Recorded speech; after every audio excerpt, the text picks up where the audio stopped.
Hey everyone, today in this video we will discuss about phonophoresis, where phono means sound and phoresis means the migration of ion through a membrane with the help of electric current.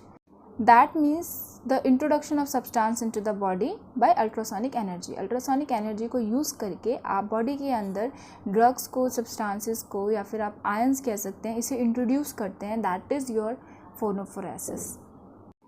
Next, the principle of phonophoresis rely on the perturbation of tissue causing more rapid particles movement and encouraging the absorption of drug. यानी कि आपके tissues में perturbation create करता है phonophoresis. Ultrasonic energy जो है वो vibrations create करती है. उस वाइब्रेशन से आपके टिश्यूज़ में जो मॉलिक्यूल्स प्रेजेंट होते हैं उसमें एक पर्टर्बेशन क्रिएट होता है.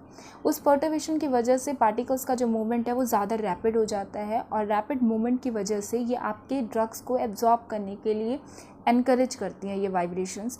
सो इस प्रिंसिपल पे जो आपका फोनोफोरेसिस है ये वर्क करता है.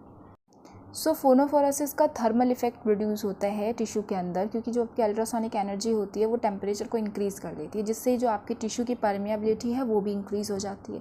सेकंड थिंग कि इसमें जो प्रेशर और वाइब्रेशन क्रिएट होता है उससे भी जो टिश्यू के अंदर ड्रग्स का मूवमेंट है वो इंक्रीज़ हो जाता है. और जो मेडिकेशन आप यूज़ कर रहे हैं वो मेडिकेशन जो है आपका जो अल्ट्रासोनिक ट्रांसड्यूसर के हेड से जो बीम निकल रही है ना, उस बीम के पैथ को आपका मेडिकेशन फॉलो करता है.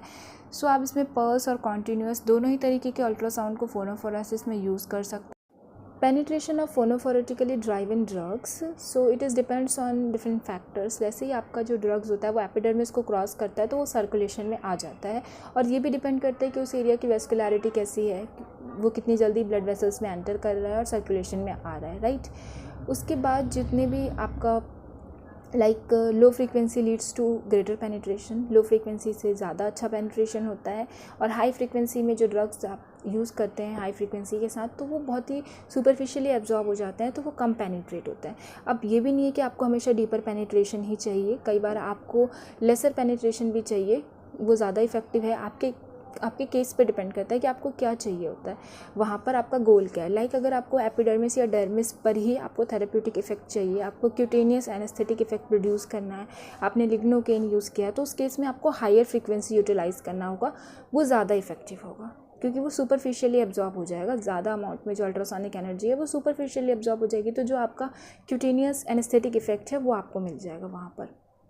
Drugs that is use in phonophoresis, first one is your hydrocortisone.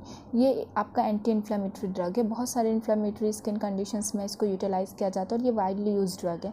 ये एनाल्जेसिक इफेक्ट भी प्रोड्यूस करता है. नेक्स्ट वन इज़ योर मिकोलिल. ये एक वेसोडाइलेटर है. वैस्कुलर कंडीशंस में आप इसे यूज़ कर सकते हैं. न्यूरोमस्कुलर डेफिसिट है तब यूज़ कर सकते हैं, क्योंकि माइल्ड एनाल्जेसिक की तरह भी वर्क करता है.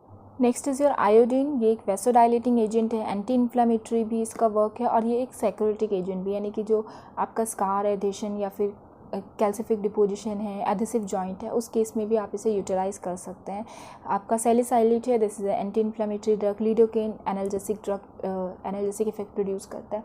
उसके बाद है इसके इंडिकेशंस. आप फोनोफोरेसिस को कब कब यूज़ कर सकते हैं. बर्साइटिस के केस में, टेनिनाइटिस के केस में, स्प्रेन स्ट्रेन के केस में, किसी भी पेन या इन्फ्लामेटरी कंडीशन में आप इसे यूटिलाइज़ कर सकते हैं.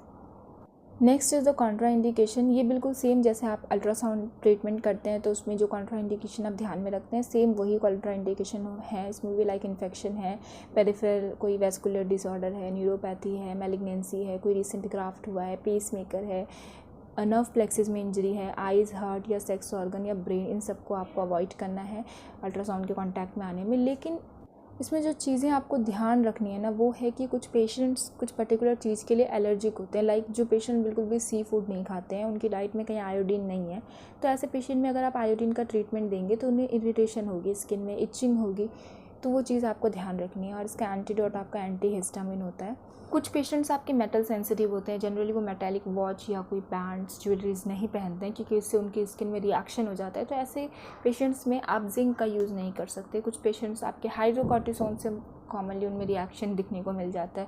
आपके कुछ पेशेंट्स जो है एस्पिरिन से सेंसिटिव होते हैं, तो उस केस में आप सैलिसाइलेट यूज़ नहीं कर सकते.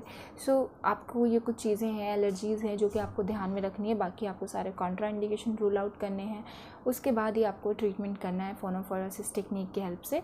सो this is all about phonophoresis. Hope you guys like the video. Please share, subscribe and support. Bye bye, take care.